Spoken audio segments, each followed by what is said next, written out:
The first day I walked in, the first thing I noticed was how small it was. There's like 30 people who work here who are setting the direction for the entire US government and in that way, the entire world. I feel like we should have a clock with the days counting down because what we have set in motion, all of that is at stake. Syria, Libya, North Korea, climate change. And we have about as full an agenda as any administration has ever had. Each of us brings something to the table, informed by our history, by our experience, by our background.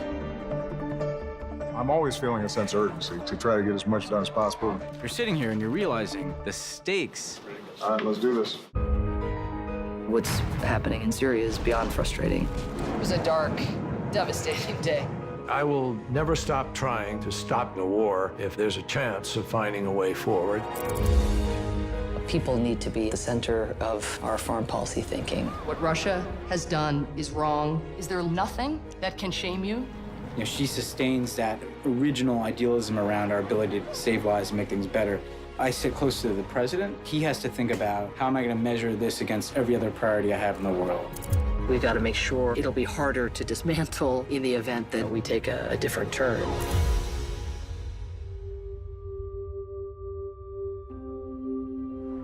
And I just came outside to try to process all this.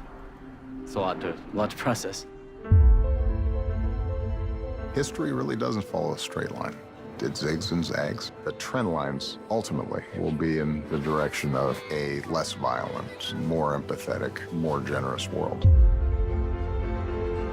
That requires individuals fighting for that future.